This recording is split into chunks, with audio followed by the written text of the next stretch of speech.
오늘 성경 말씀은 갈라디아서 2장 20절입니다.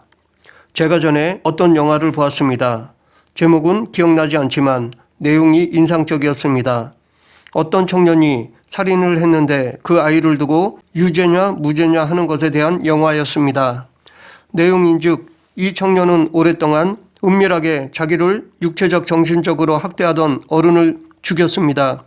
그리고 도망치다가 사건 현장에서 붙잡혔습니다. 모든 정황과 증거들로 이 청년이 살인자임이 확실했습니다. 그런데 이 청년에게는 특이한 것이 있었습니다. 특별한 상황에 자아가 분열하는 현상이었습니다. 이것을 다중인격 장애라고 말합니다. 즉, 그 청년 내면에는 또 다른 자아가 있다는 것이었습니다. 이 또 다른 자아는 현실의 성격과 다르게 폭력적이었습니다. 정상시에는 소심하고 내성적인데 바뀌면 아주 난폭한 사람이 되었습니다. 평소에 억눌렸던 것들이 잠재해 있다가 어느 순간 자아가 분열되는 또 다른 자아로 폭발하는 것이었습니다. 그런데 이 다중인격의 문제는 다시 제정신으로 돌아오면 자기가 한 일을 전혀 기억하지 못한다는 것입니다. 마치 지킬 박사와 하이드와 같습니다. 이 아이에게 이런 장애를 발견한 정신과 의사는 이 청년의 변호사를 찾아가 의학적으로 설명했습니다. 그리고 변호사는 이것을 가지고 판사와 배심원들에게 설득하였습니다. 그 결과 청년이 어른을 죽였지만 살인자는 그 청년 안에 또 다른 자아이기 때문에 죄가 없다는 판결이 나왔습니다.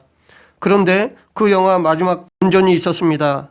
마지막 무죄를 판결을 받고 나오면서 청년은 변호사에게 자기가 보인 또 다른 자아의 모습이 다 거짓이었다는 것이었습니다. 다중인격 장애를 이용한 의도된 살인이었던 것이었습니다. 그러나 오늘 본문에서는 다중인격 장애와는 차원이 전혀 다른 바울 안에서의 예수님의 다스림이 나옵니다. 본문에서 바울이 고백한 자기 안에 계신 예수 그리스도의 다스림을 통해 지금 우리들에게 필요한 교훈을 찾아보겠습니다. 20절 내가 그리스도와 함께 십자가에 못 박혔나니 그런즉 이제는 내가 사는 것이 아니요 오직 내 안에 그리스도께서 사시는 것이라. 이제 내가 육체 가운데 사는 것은 나를 사랑하사 나를 위하여 자기 자신을 버리신 하나님의 아들을 믿는 믿음 안에서 사는 것이라. 오늘 본문을 세 부분으로 나누어 살펴보겠습니다. 먼저 내가 그리스도와 함께 십자가에 못 박혔나니 이것은 자아의 죽음입니다. 자기 포기입니다. 다시 말해 내가 더 이상 나의 주인이 아닌 것을 말합니다. 한마디로 자기 부인입니다. 바울의 이러한 결단은 예수님께서 마태복음 16장 24절에서 말씀하신 이에 예수께서 제자들에게 이르시되 아무든지 나를 따라오려거든 자기를 부인하고 자기 십자가를 지고 나를 쫓을 것이니라 라는 말씀에 대한 순종으로 볼 수 있습니다. 즉 바울은 그리스도와 함께 십자가에 못 박힘으로 예수님이 요구하시는 제자의 조건을 실천한 것입니다. 바울은 예수님을 따르기 위해 자기 자아를 십자가에 못 박았습니다.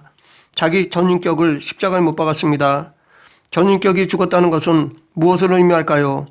그동안 자기가 습득한 것과 체득한 것들을 버린다는 것입니다. 습득은 배움을 통해서, 체득은 삶을 통해서 얻는 것입니다. 즉, 더 이상 살아가는 데 있어서 이것들의 영향을 받지 않는다는 것입니다. 바울이 어떤 사람입니까? 나는 유대인으로 길리기아 다소에서 났고 이성에서 자라 가말리엘의 문화에서 우리 조상들의 율법에 엄한 교훈을 받았고 오늘 너희 모든 사람처럼 하나님께 대하여 열심히 하는 자라. 바울은 당시 최고의 학문을 했던 가말리엘 문화생이었습니다. 그렇기 때문에 성공이라는 미래가 보장된 사람이었습니다.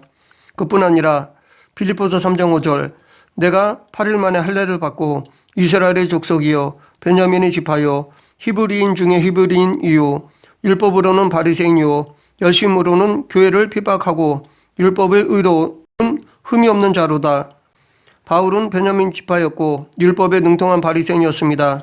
이처럼 바울은 혈통적으로 정통파였고 바리새인으로서 그 어렵고 복잡한 율법을 다 알고 있는 사람들로부터 존경받는 사람이었습니다. 무엇보다도 그는 로마 시민권을 가진 상위 1%의 사람이었습니다.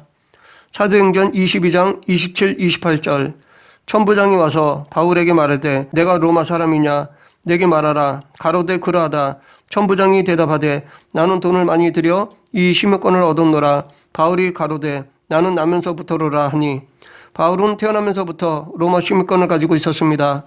바울은 어디에서나 보호를 받을 수 있고 특권을 누릴 수 있는 당시 소수의 특권층에 속했습니다. 이와 같이 바울은 당시 유대인으로서의 최고의 엘리트였으며 로마 시민권을 소유한 몇 안 되는 특권층으로서 성공의 고속도로를 달릴 수 있는 모든 조건을 갖춘 사람이었습니다. 이러했던 바울이 어떻게 그리스도와 함께 십자가에 못 박히는 것이 가능했을까요?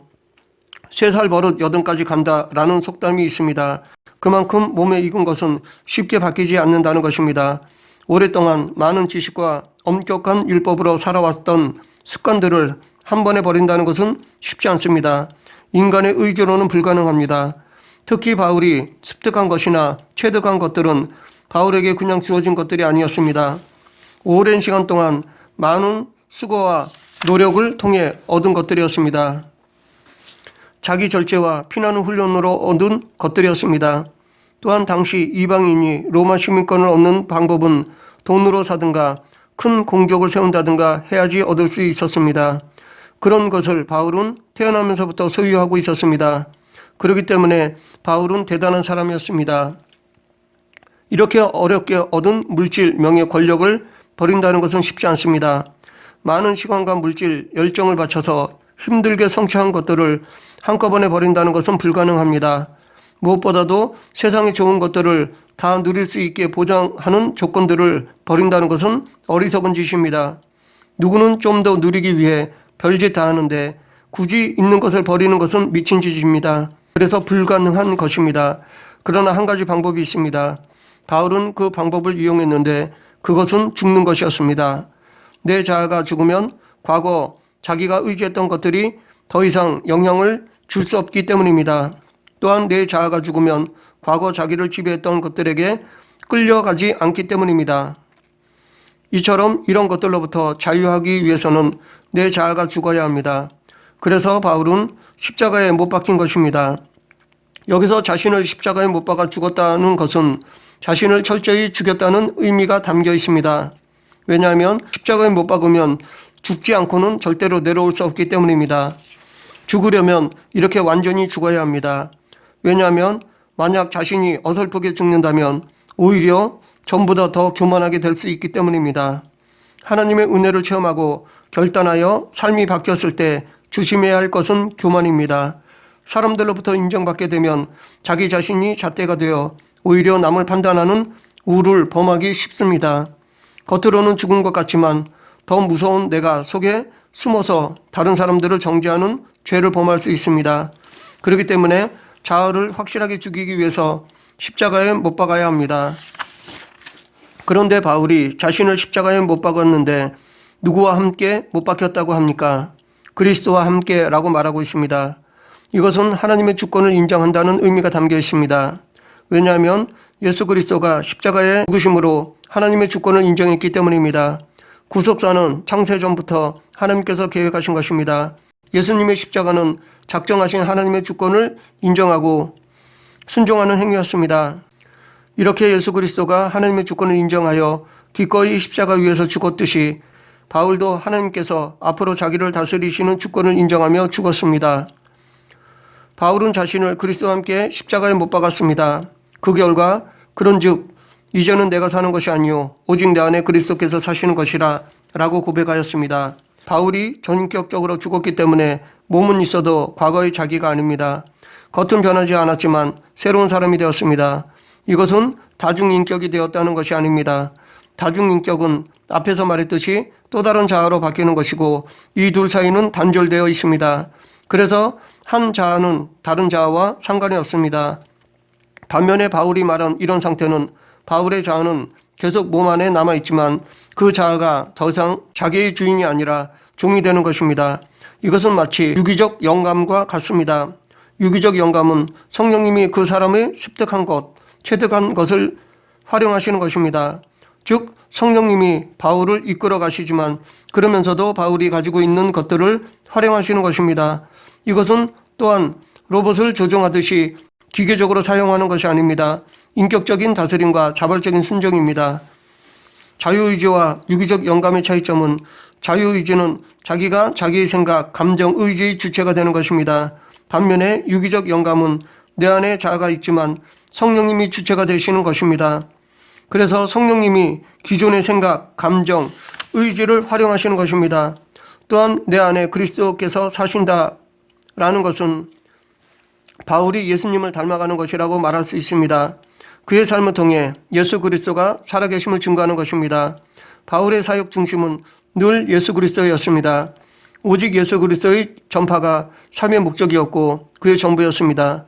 그래서 그는 많은 교회를 세웠지만 절대로 자기 이름을 드러내거나 높이지 않았습니다. 또한 신비한 체험과 기적을 일으켰지만 예수 그리스도의 이름만 높였습니다. 우리도 우리의 삶의 목적을 예수 그리스도로 삼아야 할 것입니다. 우리도 우리의 삶을 통해 예수 그리스도를 증거해야 할 것입니다. 바울처럼 먹든지 마시든지 다 하나님의 영광을 위해 해야 할 것입니다. 그것이 곧 예수님을 드러내는 것입니다. 예수님께서 우리에게 베풀어 주신 사랑을 지금 우리도 이웃과 나누어야 할 것입니다. 이런 전도 방법이 비록 시간은 오래 걸리더라도 이것만큼 확실하게 예수 그리스도를 증거하는 방법이 없습니다. 오랜 시간을 인내하며 예수님을 전하기 위해서는 우리도 바울처럼 우리의 자아를 십자가에 못 박아야 할 것입니다. 계속해서 바울은 자기의 현 모습을 이제 내가 육체 가운데 사는 것은 나를 사랑하사 나를 위하여 자기 자신을 버리신 하나님의 아들을 믿는 믿음 안에서 사는 것이라 라고 고백합니다. 여기서 바울은 자신을 다스리시는 예수 그리스도를 나를 사랑하사 나를 위하여 자기 자신을 버리신 하나님의 아들로 소개하고 있습니다. 이 말 안에는 주는 그리스도시요 살아계신 하나님의 아들이라는 고백이 담겨 있습니다. 바울은 예수님을 구원자로 하나님의 아들로 믿고 그 예수님 안에 거하는 것입니다. 예수님께서도 내 안에 거하라 나도 너희 안에 거하리라. 가지가 포도나무에 붙어 있지 아니하면 스스로 열매를 맺을 수 없음 같이 너희도 내 안에 있지 아니하면 그러하리라 라고 말씀하셨습니다. 바울은 이 말씀에 순종하였습니다. 또한 바울은 예수 그리스도의 사랑을 인간을 사랑하사가 아니라 나를 사랑하사라고 말하며 인간을 위하여가 아니라 나를 위하여라고 말하고 있습니다. 아주 구체적으로 예수님의 사랑을 자기에게 적용하고 있습니다. 이처럼 바울은 피상적인 신앙생활을 하지 않았습니다. 예수 그리스도의 모든 사역을 그대로 자기 삶에 적용했습니다. 복음을 남의 이야기나 옛날 이야기로 믿는 것이 아니라 지금 내 이야기로 받아들이고 복음을 자기 삶과 연결시켰습니다. 우리도 바울처럼 말씀을 구체적으로 내 삶에 적용해야 할 것입니다. 왜냐하면 보편적인 말씀으로 삶에 적용하는 것으로는 삶이 변하지 않기 때문입니다. 구체적으로 내 삶의 사건 안으로 말씀을 가지고 들어와야지만 말씀을 실천할 수 있고 말씀으로 인해 삶이 변화될 수 있는 것입니다. 우리는 경건의 모양만 있어서는 안 될 것입니다. 경건의 능력이 있어야 합니다. 그러기 위해서는 구체적으로 말씀을 적용해야 합니다. 또한 여기서 바울은 우리가 예수님에 대해 무엇을 믿어야 하는지를 말해주고 있습니다. 첫째, 나를 위하여 자기 자신을 버리신 우리는 예수 그리스도가 우리를 위해 대속해 주셨다는 것을 믿어야 합니다. 자기 명예나 자기 만족이 아닌 철저히 우리를 위해 대속하셨음을 믿어야 합니다. 그러기 위해서는 우리는 우리 자신이 죄인임을 인정해야 합니다. 만약 우리의 죄를 인정하지 않는다면 예수 그리스도의 대속은 필요 없는 헛된 것으로 간주하는 것입니다. 인간은 전적으로 타락했음을 인정하고 오직 예수 그리스도만이 우리의 구원자 되심을 믿어야 합니다. 그럴 때 예수 그리스도의 십자가 대속과 부활의 가치를 깨닫게 됩니다. 둘째, 하나님의 아들. 우리는 예수 그리스도가 하나님의 아들이심을 믿어야 합니다. 교회는 베드로가 했던 예수 그리스도는 살아계신 하나님의 아들이라는 고백 위에 세워진 것입니다. 그러므로 만약 이 고백이 없다면 올바른 교회가 될 수 없습니다. 올바른 신앙이라 할 수 없습니다. 또한 사도 요한도 요한복음을 기록한 목적이 예수 그리스도가 하나님의 아들이심을 밝히고자 한 것이라고 말했습니다. 요한복음 20장 31절 오직 이것을 기록함은 너희로 예수께서 하나님의 아들 그리스도이심을 믿게 하려 함이요 또 너희로 믿고 그 이름을 힘입어 생명을 얻게 하려 함이라. 예수님이 하나님의 아들이시라는 고백이 중요한 이유가 있습니다. 유일신을 믿는 세 종교가 있습니다. 유대교, 기독교, 이슬람교입니다. 그런데 이 중에서 유대교는 예수 그리스도를 인정하지 않습니다. 이슬람교는 예수님을 많은 선지자 중에 하나로 보고 가장 뛰어난 최후의 선지자를 마호메트라고 주장합니다. 오직 기독교만이 예수님을 그리스도로 하나님의 아들로 봅니다. 유대교는 예수님을 뺐고 이슬람교는 예수님 외에 또 다른 구원자를 더했습니다. 성경에 무엇을 더하거나 빼는 것은 잘못된 것입니다. 그것도 메시아이신 예수님을 빼거나 다른 메시아를 더하는 것은 가증스러운 행위입니다. 그러므로 예수님이 하나님의 아들이라는 고백은 오직 기독교에만 있으며 이것은 기독교만이 올바른 종교임을 증거해 주는 유일한 고백입니다. 우리도 이 고백을 해야 할 것입니다. 그런데 지금 많은 사람들이 예수님을 성인 정도로만 여기고 그의 교훈만 인정하려 합니다. 이렇게 예수님을 완전히 버리지는 않으면서 그렇다고 완전히 인정하지 않는 것은 사단의 전략입니다. 우리는 예수님을 완전히 배격하지 않는 것으로 만족해서는 안 됩니다. 예수님을 온전히 믿어야 합니다. 과거 이스라엘 백성들이 하나님을 버리지 않으면서도 우상을 섬겼을 때 하나님께 철저히 심판을 받았습니다. 하나님은 당신과 우상 사이에 머뭇거리는 백성들을 치셨습니다. 이처럼 지금도 하나님은 예수님을 배격하지 않으면서도 온전히 믿지 않는 자들을 싫어하시며 이들은 반드시 심판하십니다. 그러므로 우리는 오직 예수님을 그리스도로 믿어야 합니다. 말씀을 정리하겠습니다. 우리도 바울처럼 우리의 삶을 통해 예수 그리스도를 증거해야 합니다. 그러기 위해서는 먼저 우리를 지배하는 세상의 가치관을 버려야 합니다. 그리고 예수 그리스도의 다스림을 받아야 합니다. 그러기 위해서는 결단이 필요합니다. 나를 죽이는 결단이 필요합니다. 더 이상 내가 나를 주관하는 것이 아니라 예수 그리스도를 주님으로 모시고 그의 종이 되는 결단이 있어야 합니다. 우리가 예수 그리스도의 종이 되기 위해서는 바울처럼 내 전인격을 십자가에 못 박아야 합니다. 내 자아를 십자가에 못 박아야 합니다. 다시 말해 자기를 부인해야 합니다. 우리 모두 자기 자신을 매일 십자가에 못 박음으로 예수 그리스도의 참 종이 되는 성도가 되길 간절히 축원합니다. 기도하겠습니다. 사랑과 은혜가 풍성하신 하나님 아버지, 저희들도 바울처럼 저희들을 지배했던 자아를 십자가에 못 박게 하여 주시옵소서. 날마다 죽음으로 예수 그리스도를 증거하는 그리스도인이 되게 하여 주시옵소서. 우리 안에 하루하루 예수님으로 채우며 살아가게 하여 주시옵소서. 예수님 이름으로 기도드립니다. 아멘.